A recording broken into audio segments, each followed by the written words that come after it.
Anyway, I just want to welcome you here. We've got an awesome list of apologies actually from right around Victoria.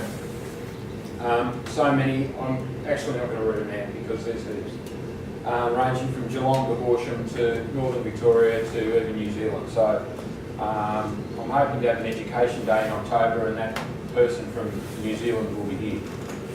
So anyway, the primary objective of today is basically to form a committee, okay, to get the DSTAR Users Group off the ground.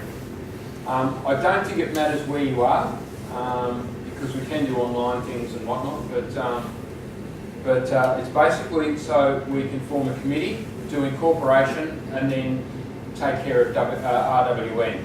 Because when the WIA pulled from funding the WIA RWN repeaters, I guess it's made a point of realisation that A, I'm thankful for the WIA for providing those funds to run the repeaters and to kick-start it off.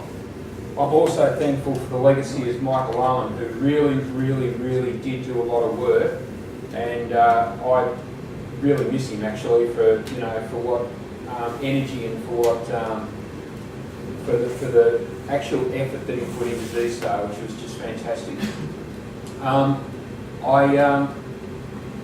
And then we'll have Michael Carey at 11 o'clock, and he's going to do a bit of a presentation to us from Port Lincoln via Skype, and then we can just have a bit of a chinwag and work out what we're going to do. So what I would like to do though is after I've got off the front stage, I'll just leave it for a minute or two because I want you to think about putting your hand up to be on the committee. I think there's some great things we can do. For instance, if some of you diehards remember, we had the Education Day up at Macedon a couple of years ago, which was a very big success. And I'd like to do that again because technology's changed a bit. Some new rigs, some new beasts about, and everybody needs a bit of education driving them, programming them, and I'd also like to open that to repeater owners as well, and have some sessions for the people that look after the repeaters as well. So it should be good. Anyway, I've been talking to a friend of mine, and you guys will probably understand this, but I want to read it out because it's really good. A guy in the States who I know that loves dogs, his call sign is Kilo 9, K9 RUF, rough.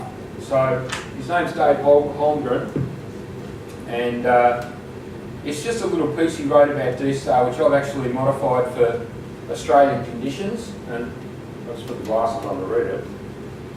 And it's just a really simple, frequently asked questions about DSTAR. 90% of it I agree with, but it's pretty good. DSTAR doesn't work without the internet. That is the actual question or statement, and I'll say false. First off, DSTAR can operate simplex, point to point, like we use at Hamfests, and tell our friends about a hot deal we've spotted for them. It also can function like an analogue repeater, transmitting signals using a specific frequency pair. And the internet comes in, and then call signs can be routed through gateways. Data can be set underneath, and that's through DSTAR repeaters or hotspots anywhere around the world. Here's another statement. DSTAR isn't radio. False. This is a similar point to number one, but I hear it all the time. When you're talking into a microphone connected to a radio with an antenna attached to it, you're using a radio, period. This is DSTAR, and yes, there is a device that hooks up to your computer called a DV dongle, and it relays solely on the internet using a computer for a microphone. This is actually a pretty cool device when you're travelling and you're in a hotel and you can work your home repeater anywhere in the world.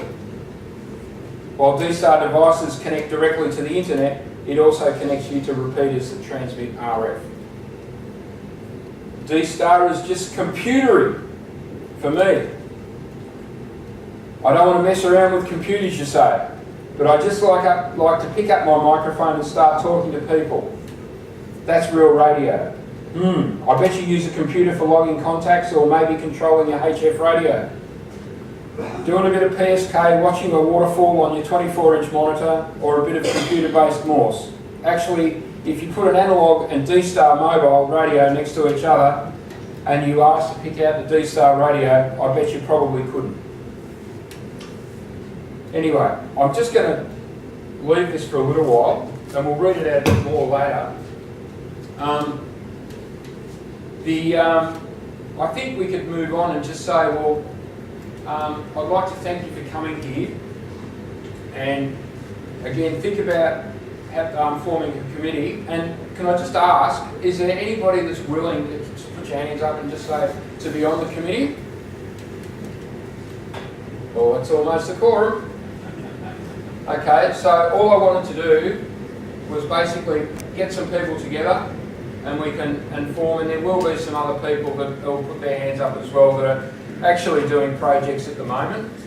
David VK3LDR is actually writing a website at the moment, and its URL is vic.dstar.org.au, where it's not taking anything away from the main dstar.org website, but it is focused on Victoria.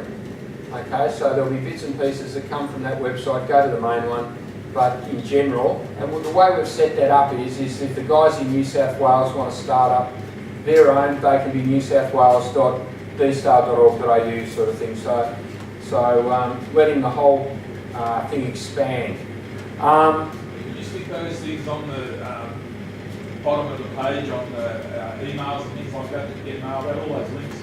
Yeah. Can I ask you to, if you haven't sent me an email on at DSTAR Users, what is it? vicdstar.gmail. Oh, I've got to remember it. Yeah, vicdstar@gmail.com. Please do, because we're going to form a mailing list from that, and then we'll go out from there. You won't see a lot of stuff from the group on the DSTAR lists. The reason is because we want the group to be a group. There'll be no public information out there, but there will be the information that we want to promote the group. Okay, so things like it would be important for us, first off, to seal down the funding of RWN. That's really the most important thing we do first. Okay, I would like to see then a process of education within DSTAR. So then we have people that buy radios, that something come up from the last meeting we had here, that a guy bought a 5100, new to DSTAR, didn't know anything about it, how to work it. When you go and get CS 5100, it's blank. When you get CS 7100, to say if you got 7100, it's blank. Okay, what we're trying to do is do what we did last time on the website, was to put the ICF files to drive into the radios. Okay. And then all you have to do is just download that file, put it on an for the 7100 and 5100 onto an SD card and just put it into the radio. Then modify it for yourself, okay? And that's the whole thing. I'm nearly there for the 5100. I've just got to get the Victorian analog repeater list over to the near repeater list for the 7100 and 5100. Because I need the GPS locations of every analog repeater in Victoria and put those in. So it's a bit of a job. Once you've actually put the analog repeaters in, then you've got to put their location, because you know these devices work with GPSs. So if you're travelling up the road near Shepparton and you go near repeater, it'll tell you where the local repeater is, and it'll just program for you automatically. So there's a bit of work behind the scenes, you know, as computers go. If everything's slick and shiny on the outside, there's been a hell of a lot of work that goes on behind it to make that work. So we are working on those files of the newer radios to get up onto the website, which will just make it a bit easier. A few of us have got 5100s now that are sort of getting fairly proficient in them, so that's part of the education as to that we want to be able to teach our members, to get the best out of the radios, and if they're not working, fix them and stuff like that. When we had the education session at Macedon, we did that for quite a few hands, and they were just rapt that everything was working all right when they left. So anyway, I I really haven't got that much to add, only that thanks for coming. It's really good to see the support we've got. Whilst, you know, there's not hundreds here today, there's a lot of people that have, you know, I've got a foolscap page of apologies of people that want to pledge their support to the DSTAR group and to ensure that RWN goes. It is basically the jewel of the Oceania area, and as Laurie, Z01ICU, said when RWN was threatened, he said that if you take that out, it basically is like the station, and I mean like the railway station, for all the DVAPs, for all the hotspots, for all the repeaters overseas, that they all come to when they want to find somebody. Okay, so that's why we need RWN going. Not taking away anything from Macedon. Macedon's a very good repeater. Unfortunately, at the moment, it has to be repaired. It's got an antenna that has been replaced, or is about to be replaced. That's been covered by Amateur Radio Victoria, and they're doing a good job in keeping that going. And I tell you what, once that antenna's fixed, the antenna on the UHF repeater up there has an infinite VSWR, but I could get into it from Middleborough Road. So when that's fixed, that's going to probably be one of the best repeaters in the country, to be quite honest. That's the other thing I'd like to say too. We also need to be very mindful of the people that look after the repeaters and thank them. There's a lot of people involved, not just RWN, but there's heaps of repeaters around. So much so that when I parted from ICOM, there were basically 16 DSTAR repeaters that were in various stages of development or condition, or whether they were going or not. Now I've got no idea, and worldwide it's just gone bananas. When I left ICOM, there were 500 repeaters around the world. Now there's circa around 1,500 to 2,000 repeaters around. Now, when you add that to the amount of DSTAR boards, Moen boards, DVAPs, DV dongles, and all the other stuff, DSTAR has just exploded. No matter what you listen to anybody, and maybe the people who put DSTAR down are the ones who don't use it, okay? Because I tell you what, after seeing some of the lists after this was produced, that's amazing. What I really say is when you're doing something good, look out, because all the the tall poppy bashers, they'll knock you down.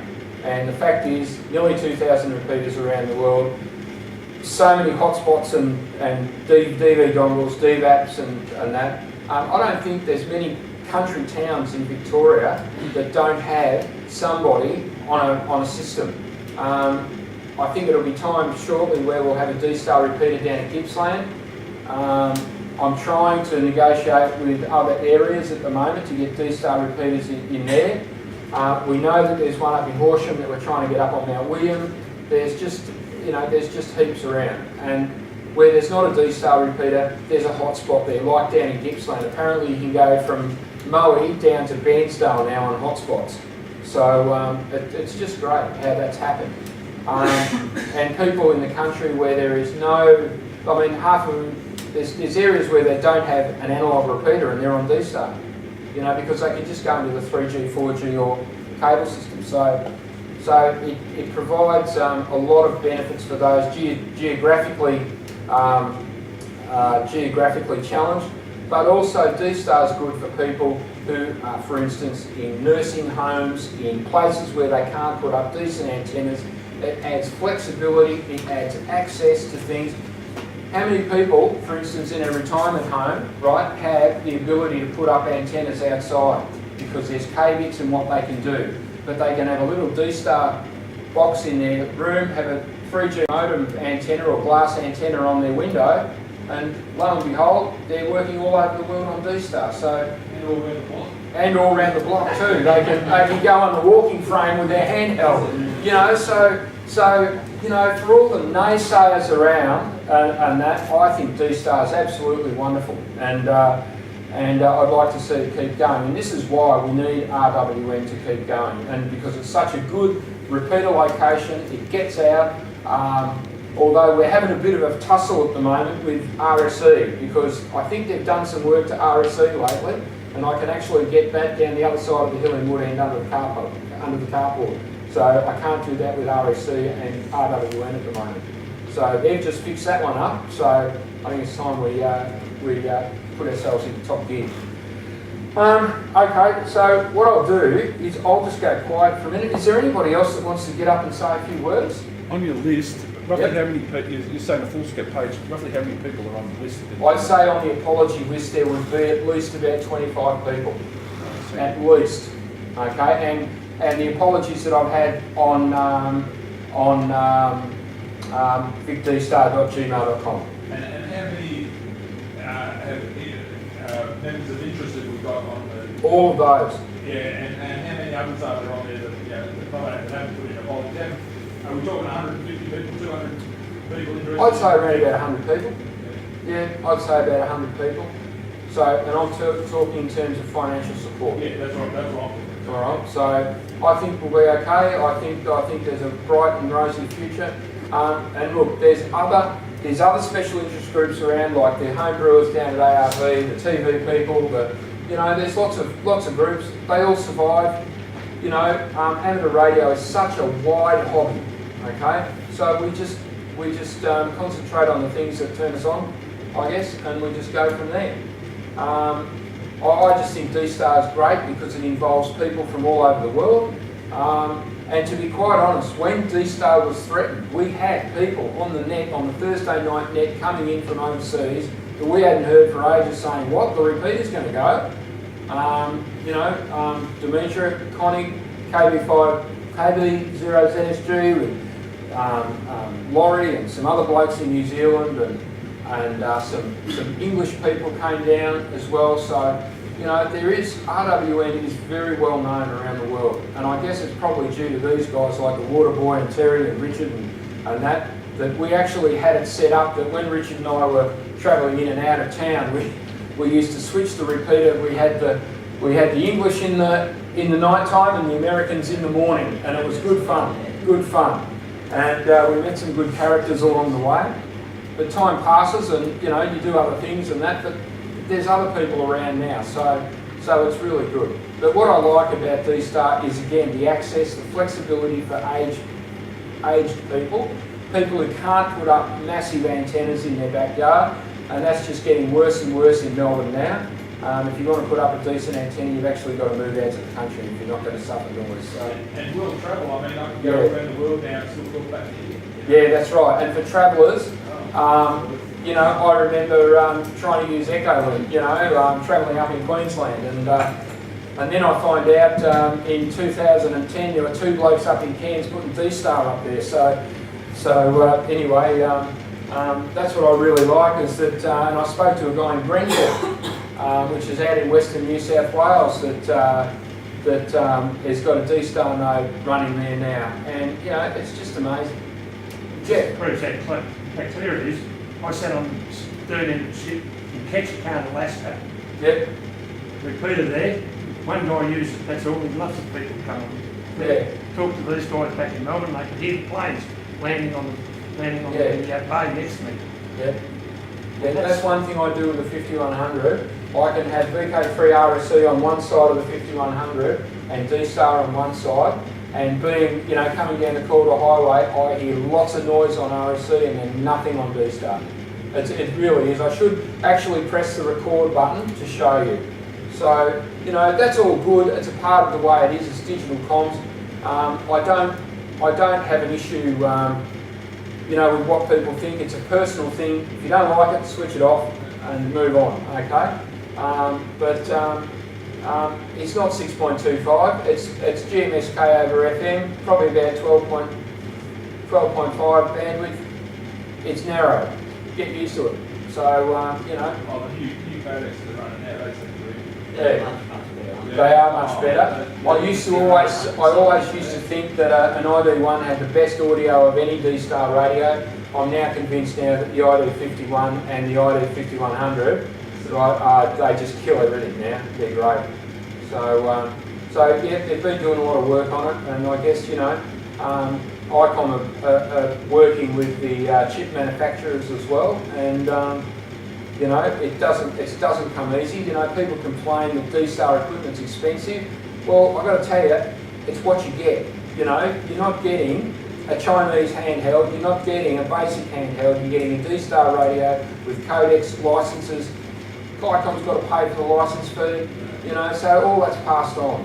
So, you know, I don't know, I just think it's great. Any more questions at all? Yeah, have you thought about simulcasting the DSTAR over one of the FM repeaters in Melbourne, like your net? Well, the only thing that would happen there would be the audio would come through. No data would come through because obviously you're talking about a digital technology to an analog technology.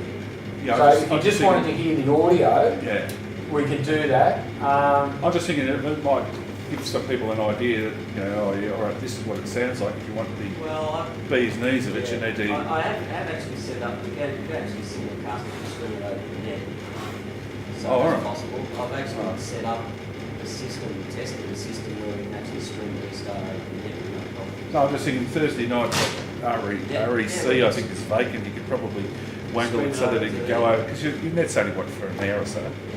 Just simulcast it over one of the FM repeaters. Just so, you know, if you promote it enough, because the people that don't know what DSTAR is might want to have a listen in and see.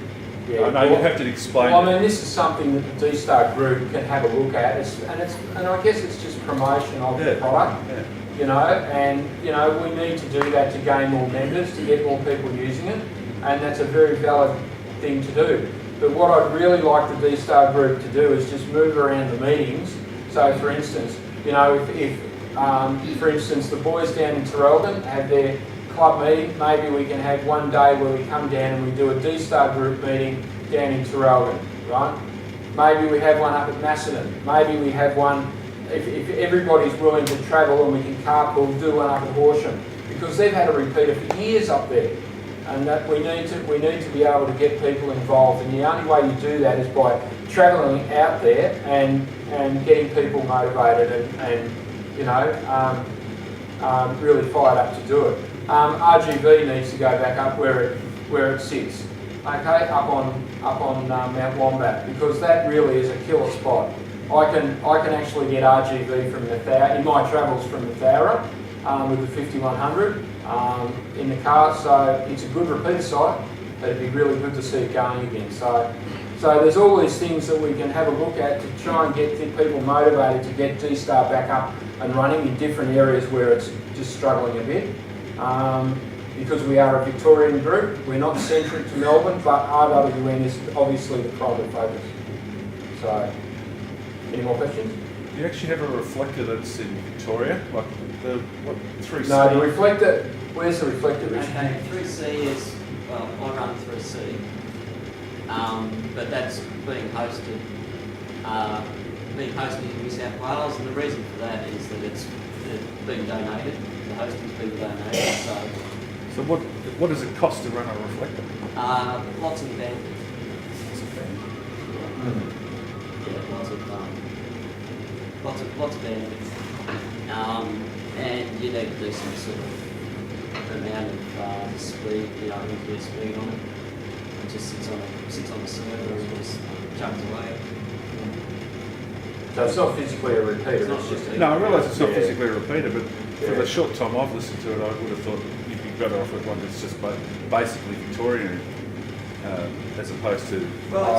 geographically only matters. I felt guilty about talking on 3C because I think all of Australia and New Zealand, but you listen to it all day and say, oh, No, that's all right. But I've got to tell you, you have the ability with the radio to run with it. yeah, You know, and it's simple, depending on what it is that you've got. that's right. And you can actually put in commands just to do that. When you learn in the UR line what you can do with it, right? Yeah, you can unlink the reflector. With a 5100 and a 51, it's quite simple. What I'd like to do one meeting is have a 51 and 5100 day just to show you, because I've had a 5100 now for 3 weeks and I'm just gobsmacked by how different it is in actually operating. In fact, I'm thinking of taking it out of the car because it's a complete distraction actually. And whilst it's very easy, you know, I need to put it, rather than up on the window, I need to put it down there somewhere because it is a bit of a distraction. No, I don't know about that. Theo might be able to tell me that. So, Please, yeah. Yeah, it's got Bluetooth. You can. phone home. Yeah. No. You can remotely control it by your Android tablet Yeah. and things like that. Yeah. So now you know what I mean by distractions. So. Yeah. Yeah. But anyway, but we'll move along. So what I'll do is we're going to just have a break for 5 minutes. What's the time with Michael's due? What's the time now? 1:45.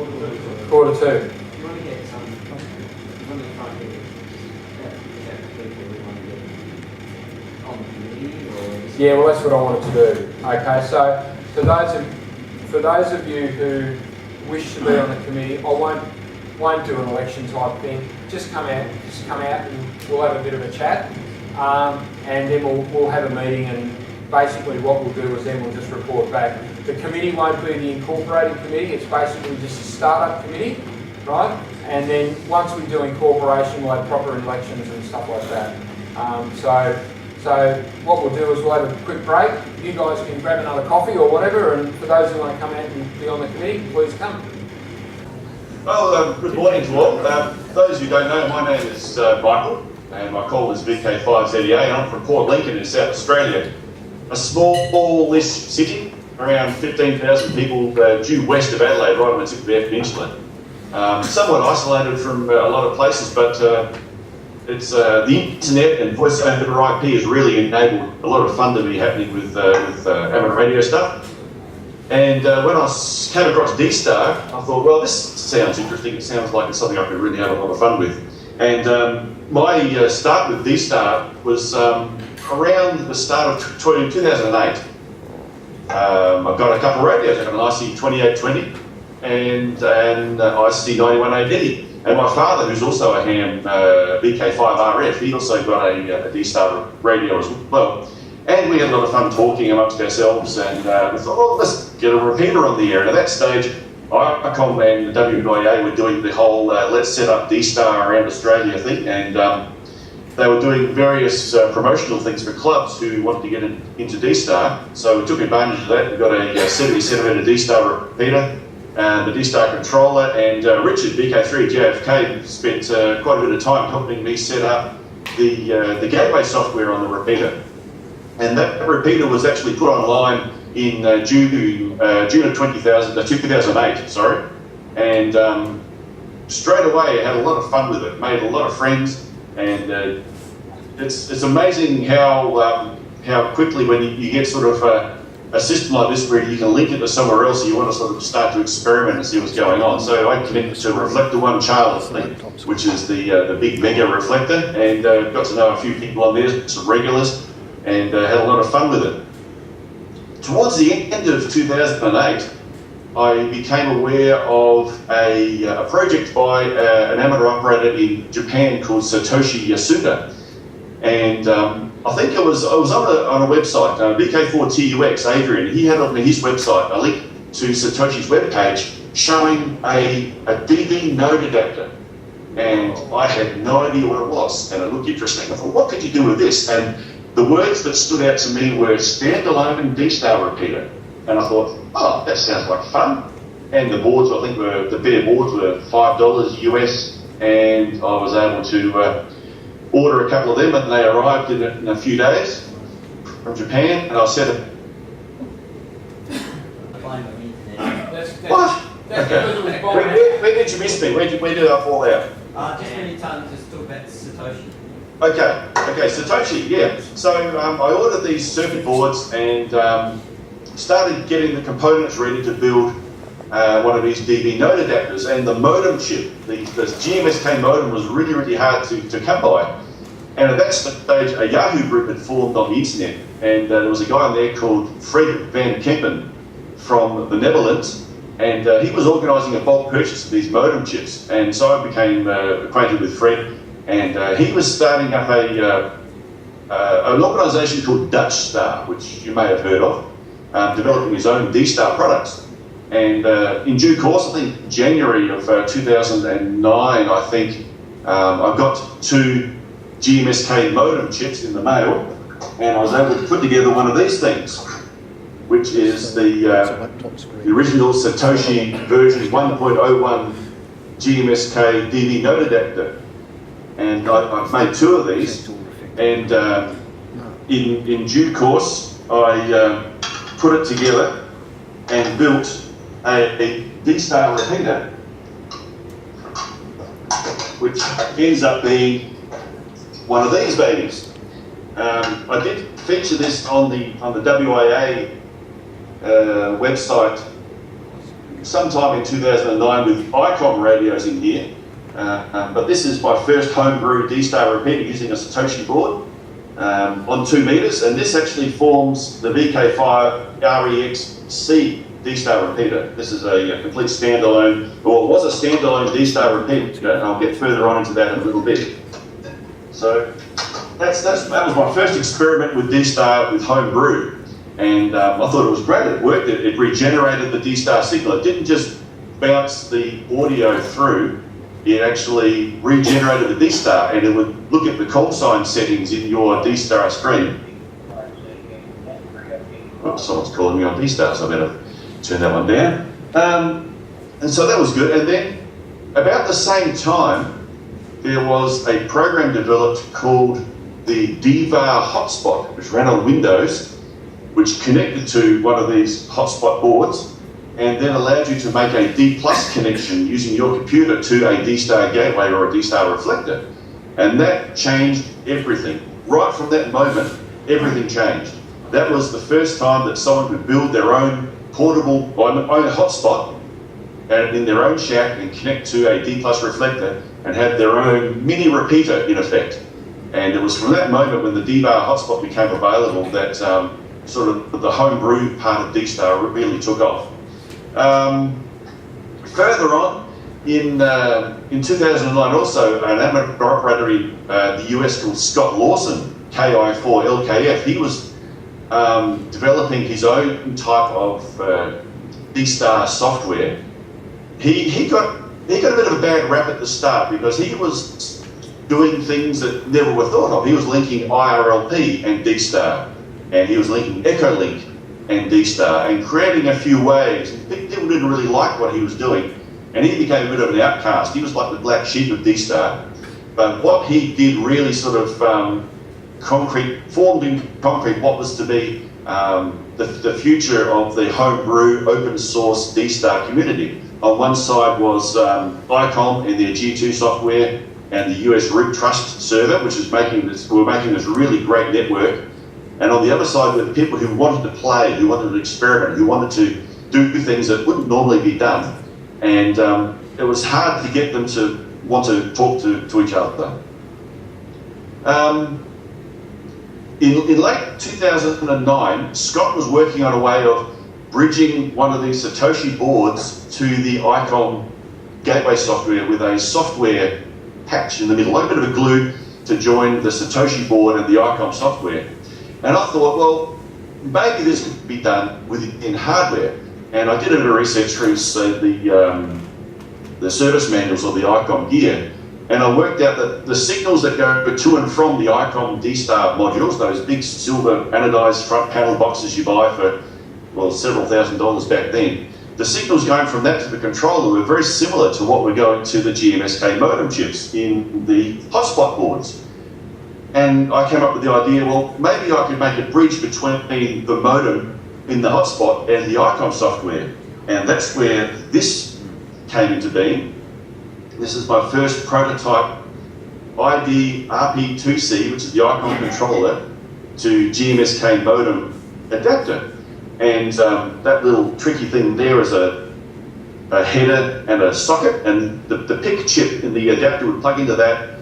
That would plug into the modem board, and this would inject the DSTAR data from the ICOM controller directly into the modem chip. And that was never done before, and it allowed you to basically homebrew your own DSTAR repeater, but plug it into the ICOM system as if it was an ICOM repeater. And once again, that was the prototype version, strip board, fairly ugly looking sort of thing. And then I refined it and came up with that little circuit board there, which does the same thing. There's a level converter and an inverter chip and an RJ45 which connects to the ICOM controller, and that plugs in via one of those little header adapters into the PIC chip. And so the standalone repeater, which I just showed you, could now be plugged directly into the ICOM hardware. And the ICOM system didn't have any idea that anything was different.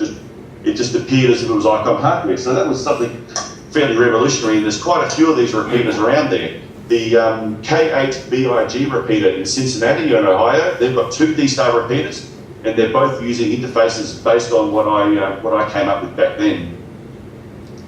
Now, further on in the homebrew side, in 2010, an amateur operator in England called Jonathan Naylor, G4KLX, started coming up with software to do gateways, to be a homebrew, open source DSTAR gateway and repeater software.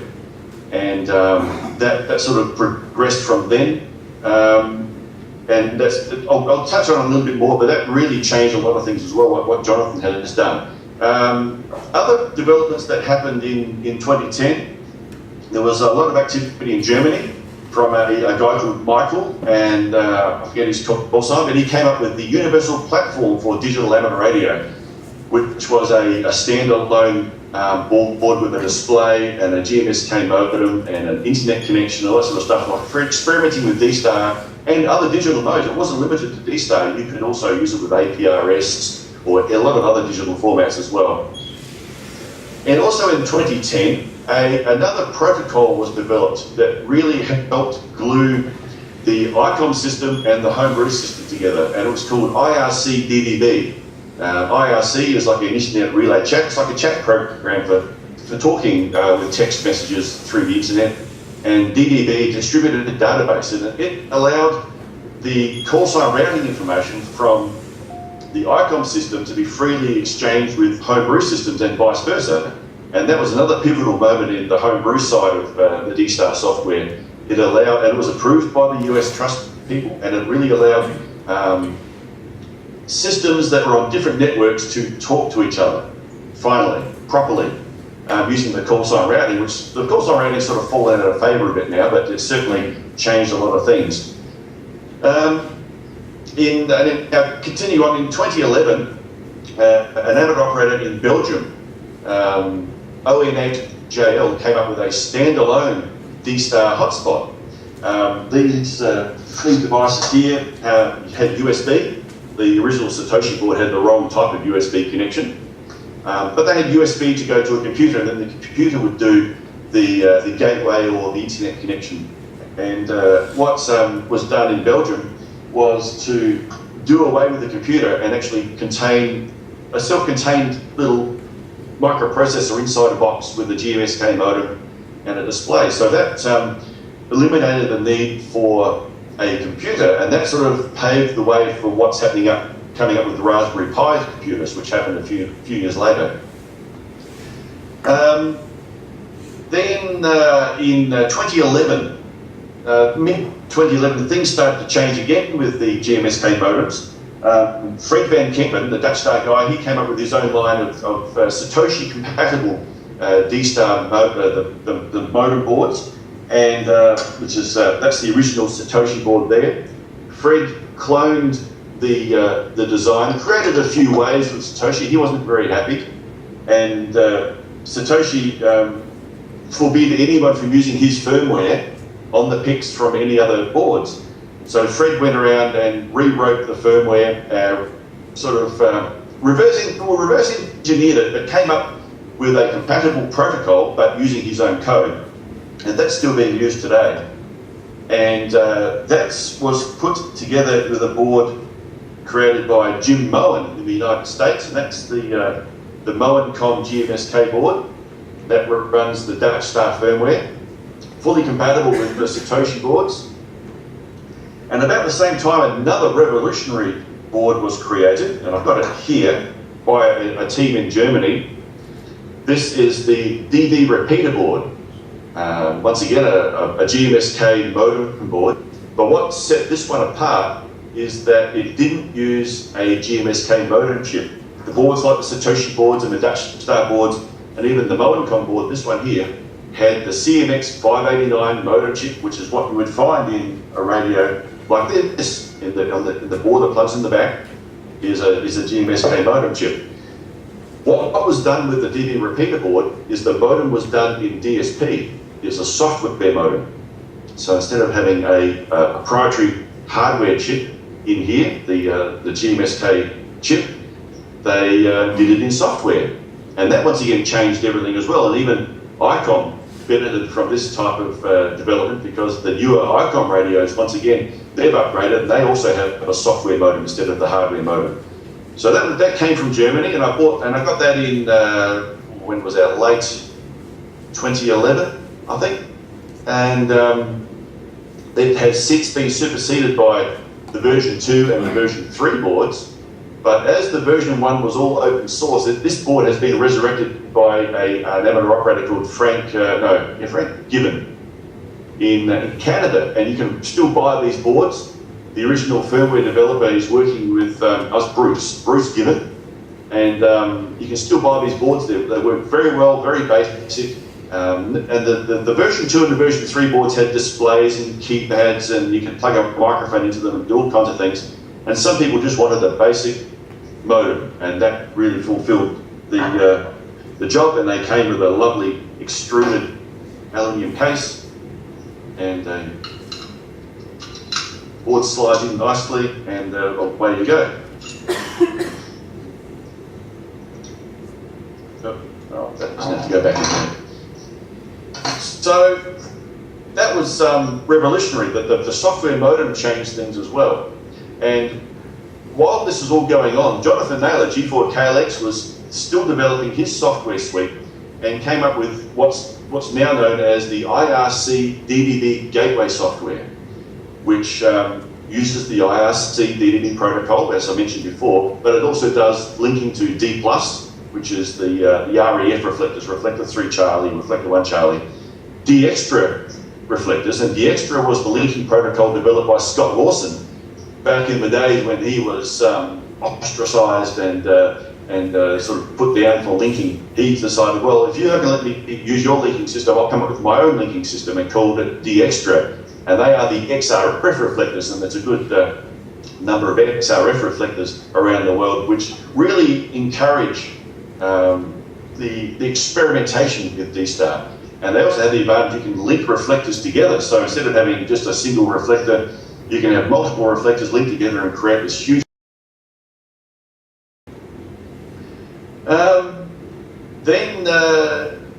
When was that? Okay, in 2012, other boards were developed by the German team who came up with this device. And one took my fancy, and that is this one here. I've got all my toys laid out here, so I'm pulling them up.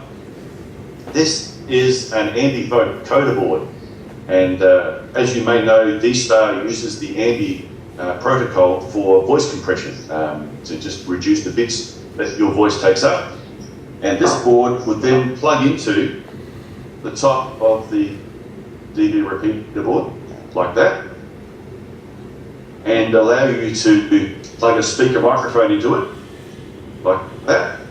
And then you plug this into your FM radio, and I used a lot of these type of radios. It's a Motorola MCS 2000, modified for flat back audio in and out. I'll plug this into that, and that into that, like that. And there is a Motorola DSTAR radio. So I could power that up and talk through this speaker microphone through this board, and I would transmit DSTAR. So that was another revolutionary thing. You didn't need to have an ICOM radio to talk DSTAR anymore. You could build it yourself and have your own DSTAR radio without having any ICOM anywhere. And I've actually got a video of this working up on YouTube. I used my YouTube channel as a bit of a time reference to work out where a lot of these things happen, because I can't remember. Everything's moving so fast. So there's actually a video on YouTube of me using this to talk through my DSTAR repeater. And I was actually talked to a VK3 person, I'm fairly sure it was, in that video. So that's the first homebrew DSTAR radio that I came up with, and quite famously using Motorola radio equipment.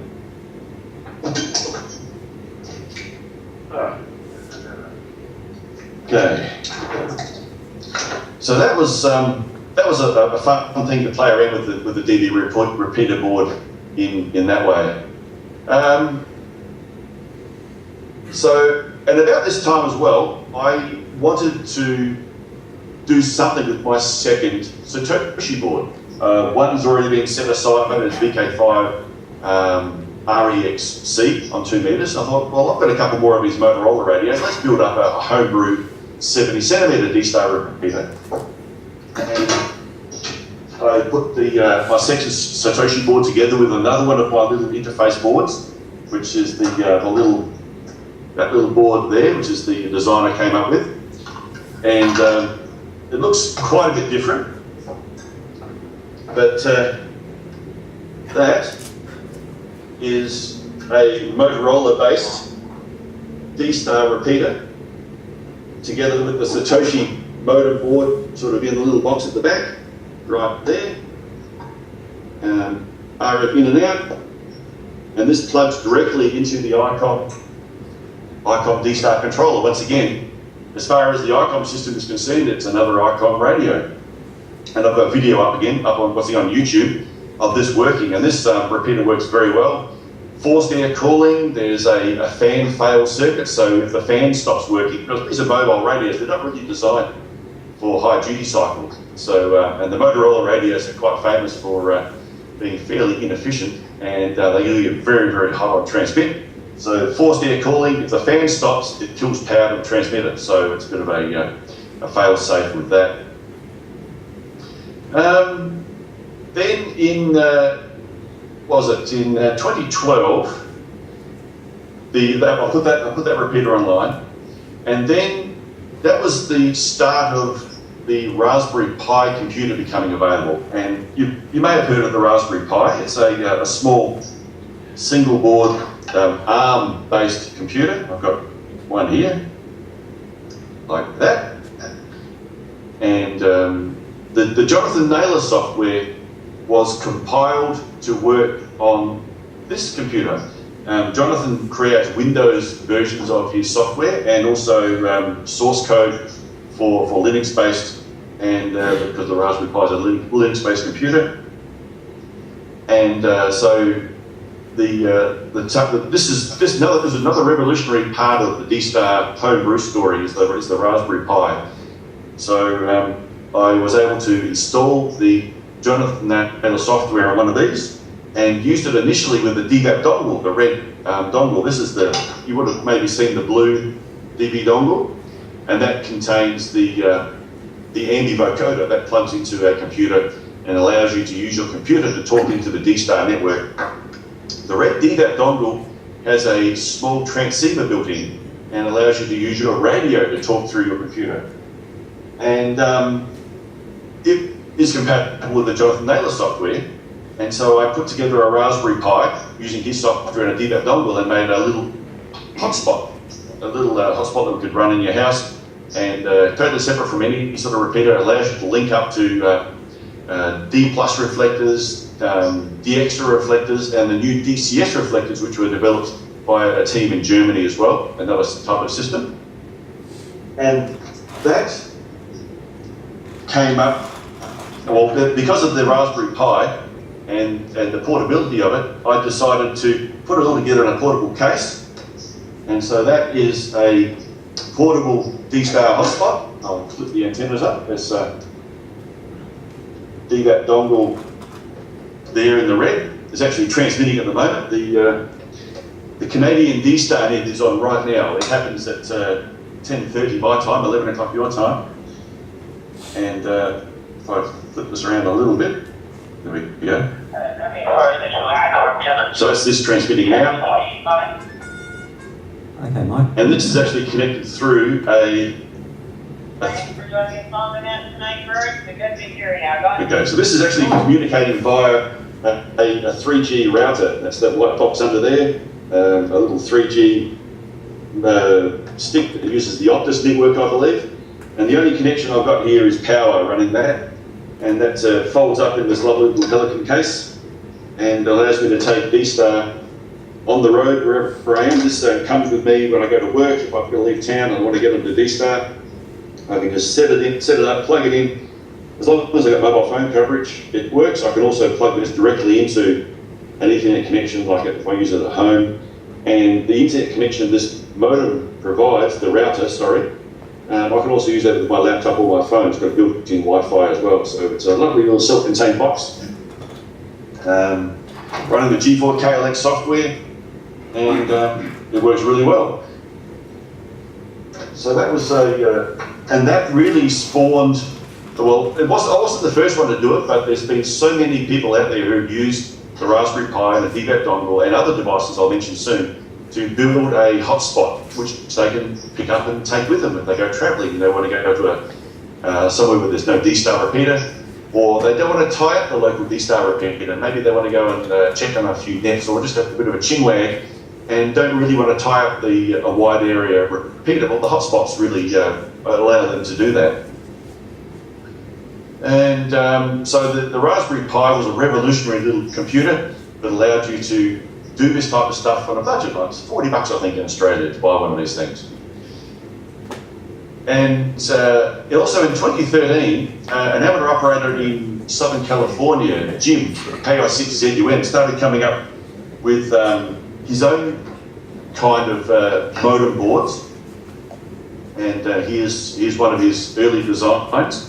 It's a GMSK modem that's designed to plug into an Arduino, those little experimental microcontroller development boards, and that would plug into the Arduino. You run a program on the Arduino, and that can be your GMSK modem. He also came up with a design for the Raspberry Pi that plugged directly into it, but the I/O on the Raspberry Pi wasn't really up to the scratch of directly controlling the modem chip. And this attracted the attention of another guy in the Netherlands called Gus van Doren, who is making products under the name of DD Mega. And so Jim and Gus worked together and came up with a board to plug into the Raspberry Pi, which you might have seen it there, but it's sitting on top of the Raspberry Pi. There's the antenna for it, right there. That contains a little GMSK transceiver chip, microcontroller plugged into the top of the Raspberry Pi, and that there is the equivalent of one of these DBAT dongles. And it plugs into the top of the Raspberry Pi. 90 euros, not overly cheap, but once again, it makes that's it. That's all you need is that little device there, power and an internet connection, and that is your DSTAR gateway hotspot. So, and Gus is coming up with a whole line of products to allow you to build the building blocks of a DSTAR radio. He's got the radio side of it. He's coming up with an AMBI vocoder board, which will allow you to talk into it, similar to the German one. So that's the German board. He's coming up with a design similar with a speaker microphone plug on it, which allows you to then plug it into your Raspberry Pi together with the GMSK modem, and once again build your own DSTAR radio. What else do I want to show you? I will cover briefly, there's another company in America called Northwest Digital Radio, and they are coming out with a 25 watt, 70 centimeter digital radio. It's a computer-based radio. It contains a processor similar to what you would find in the Raspberry Pi, and it will do multiple formats, DSP modems, so it's not locked to DSTAR. There's going to be APRS and DMR type of applications for it as well. And they've come out with yet another AMBI vocoder board, and that's their design. That plugs into a Raspberry Pi as well. So there's the Raspberry Pi and the GPIO. And so that's a nice match. And this device runs an AMBI server, a vocoder server. And you can leave this on your network, and other devices that need to do the voice encoding and decoding can use that board over the network to help you with DSTAR. Jonathan Naylor's software, once again, has been updated to support this. He's got a what's called a dummy repeater, which allows you to emulate a DSTAR repeater and uses that vocoder board as the audio in and out conversion. What else do I want to mention?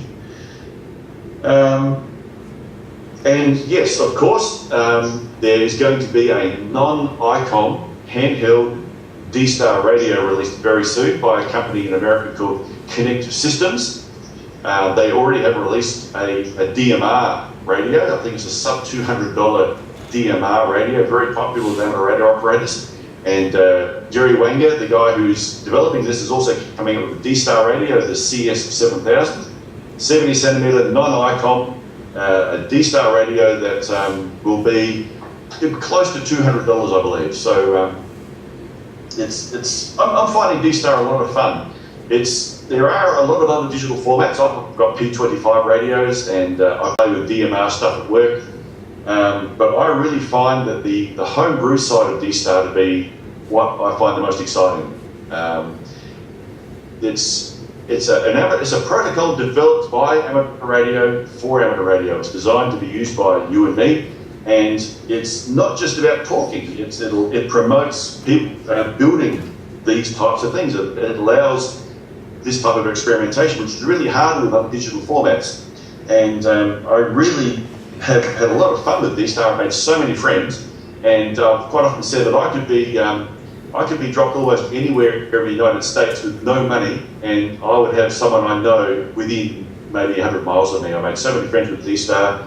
I do have the advantage that I'm allowed to play with this sort of stuff while I'm at work.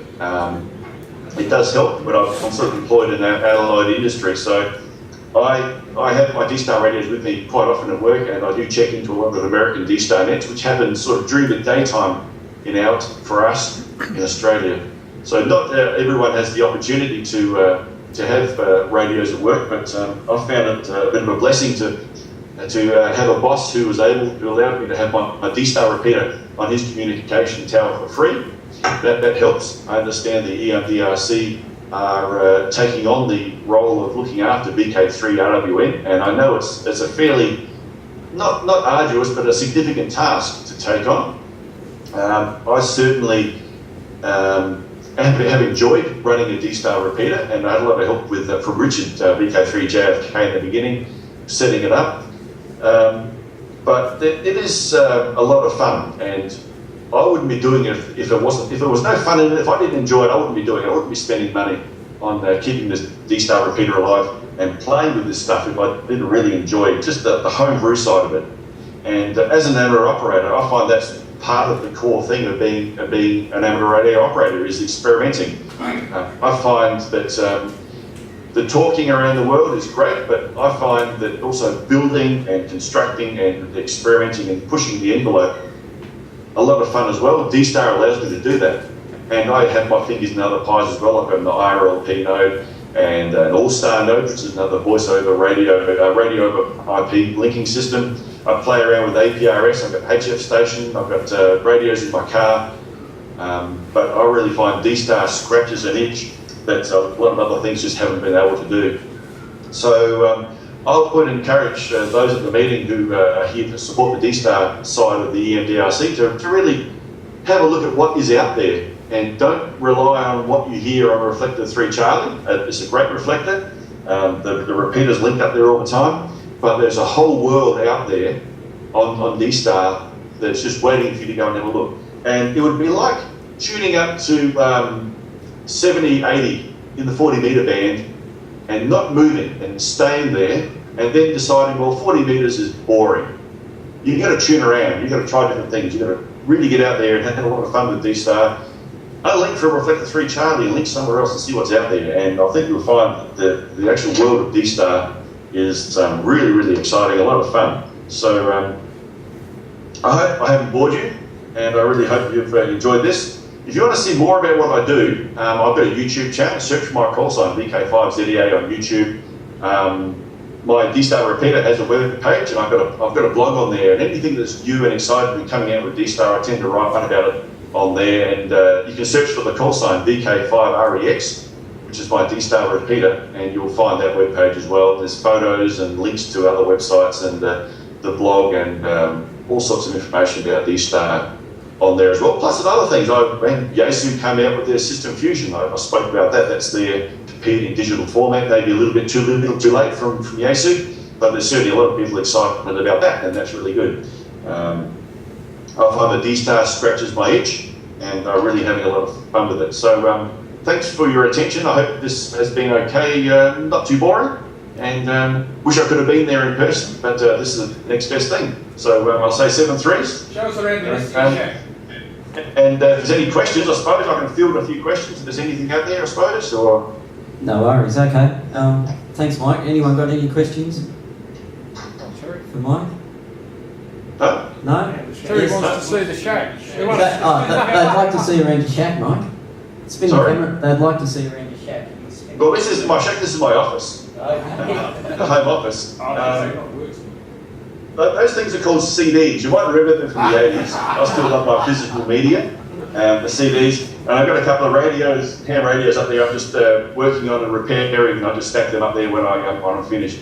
But this is my shack. Once again, on my YouTube channel, there's a few videos where you can sort of see what happens in my shack, and it's quite a bit, it's not a traditional radio shack, it's a shared room.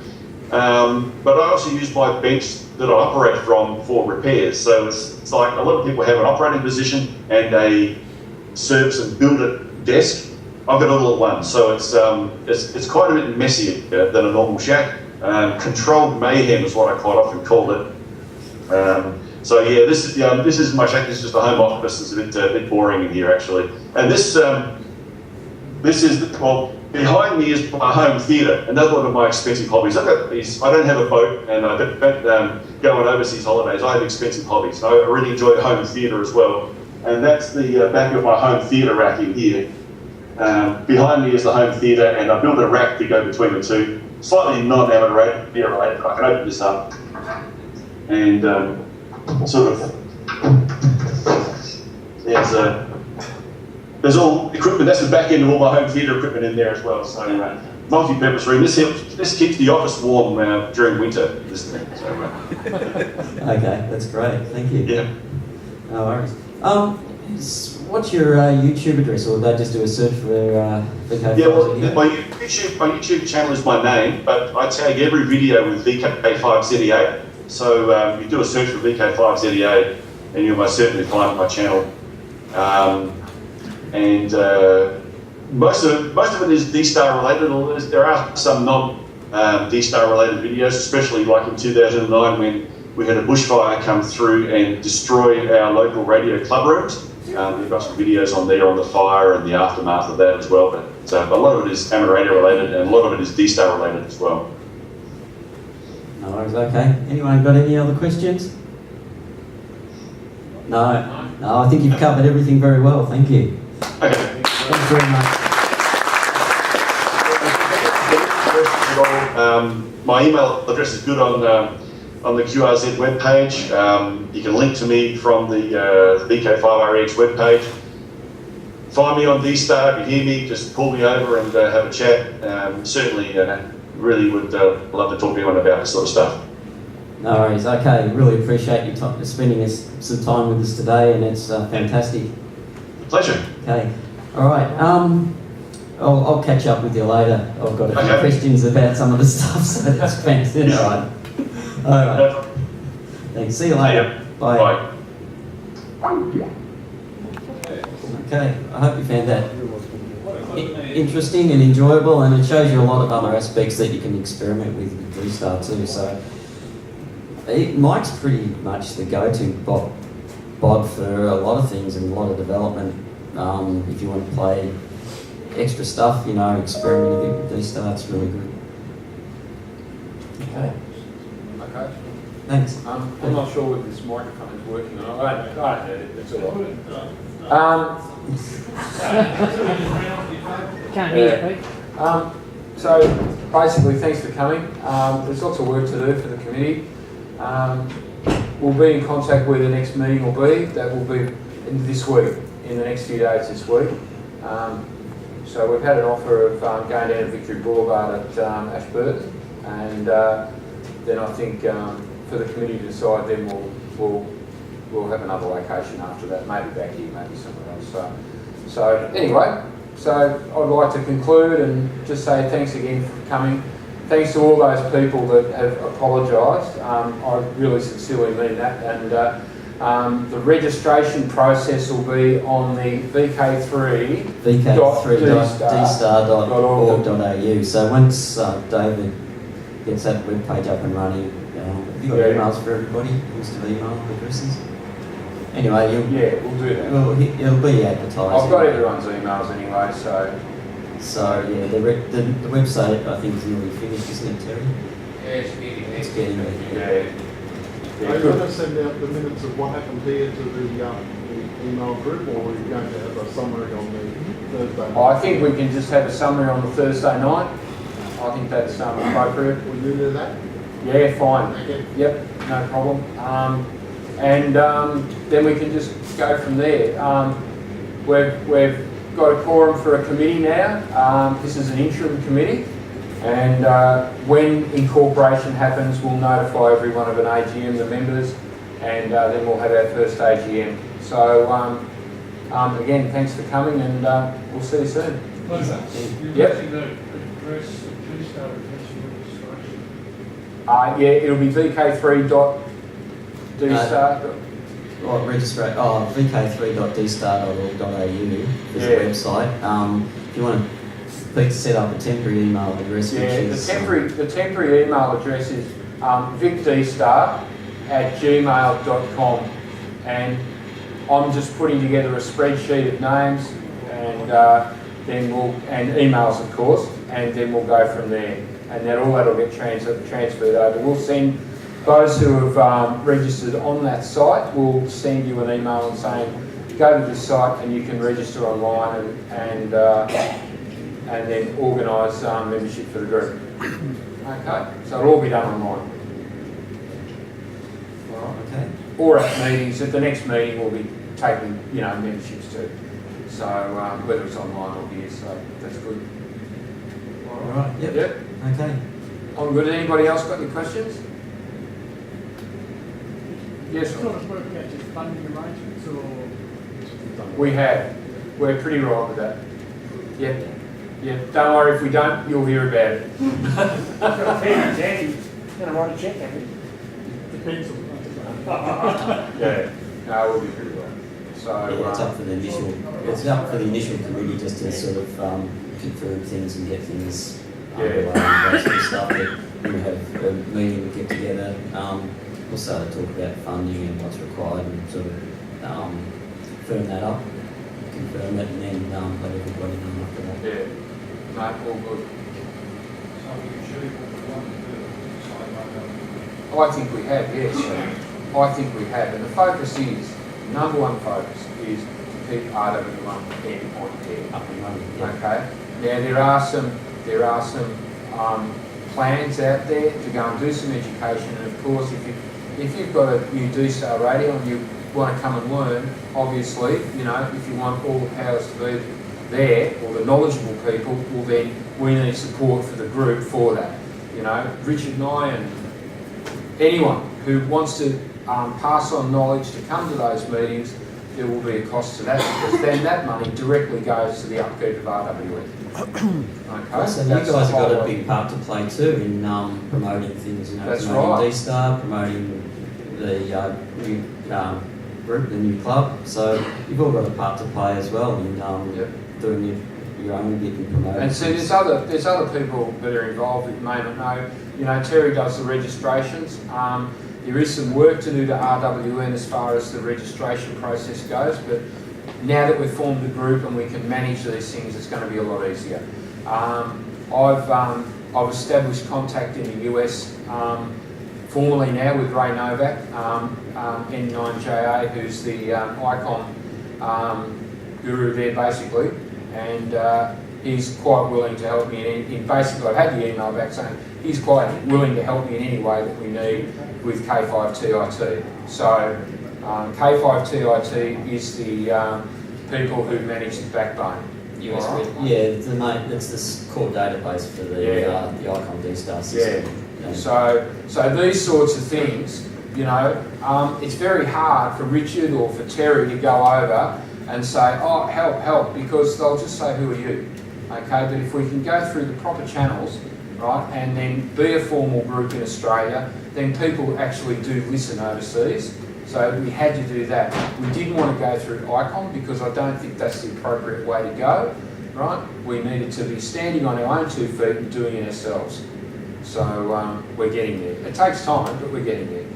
You know, so I think at some stage it's quite possible that we might have to let the database on RWN go and just start from fresh, because there's a lot of old call signs that aren't using DSTAR anymore, and I'd like to see a complete refresh of the database. And there's lots of people who have registration issues out there that we need to just fix. You know, I mean, there's a whole area, there's a whole group in Bendigo that want registration so they can get in by massively. So we need to fix all those sorts of things, and that because RWN is like the root database, we need to fix it. Right? So there's lots of issues for the group to talk about, to resolve, and to move on for a better quality system. So yeah. So. So yeah, lots to do. Excuse me. 4 second over. 4 second, yeah. Lots to do. There's other things. There's 4 second overs. And leave breaks. There's lots to do. There's other things that someone mentioned before that we could actually start streaming. We could set up with the ability with DVAPs and DV donors and things like that now. I've been toying with the idea of streaming Reflector 3C onto the web, so just stream it without having to have a DSTAR. So I've actually started as a website. I think it's vkdstar.listentomyradio.com. Okay.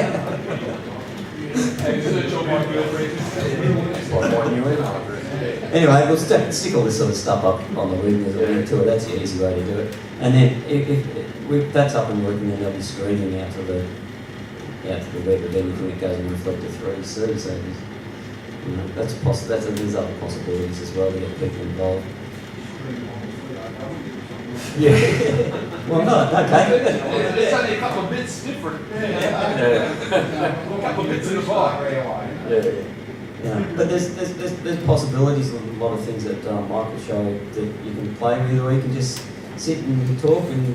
And then you do get an app on the phone where you can link to whatever reflector you want to link on your phone. That was the other thing I was going to, and I really forgot to mention. In my travels, in my day actually getting paid travels, I travel to Deniliquin, I travel to Ararat, I'm about to go to Horsham to do some business up there. I travel all the time, and you put out a call on a local analogue repeater and nobody comes back, to the point in the north that they've got embarrassed, right? I'm telling you, it's true. So I'm in the point where I'm going to make a DV modem to go in the boot with a 3G antenna out from the boot, and there's my DSTAR system no matter where I go, because going up to Deniliquin, you've absolutely got almost a whopping 4G signal nearly the whole way. And there it is. But I go and call an RCV and even RMM analog, nobody there. It's just amazing. I've had, in a few days travel up there, I've had 2 contacts. And yet DSTAR just goes bang, bang, bang. There's always somebody there. And it doesn't matter whether they're in Victoria, whether they're in Germany. There's always someone there on 3C or any other reflector that you choose, or the repeaters themselves. So, you know, I see a bright future for it. I really do. Yeah. If anyone's interested, I've got a DVAP and a Raspberry Pi in the car. On 3G, I can bring you in here if you know. Okay. You got 4 and 3. You got source as well? Yeah. 3G source? Beauty. Yeah, bring it in. Let's see what's happening. Yeah, okay. I'll go and bring it in. So, All right. Thanks very much. Coffee time. Coffee time. Thanks for coming. Well, yeah,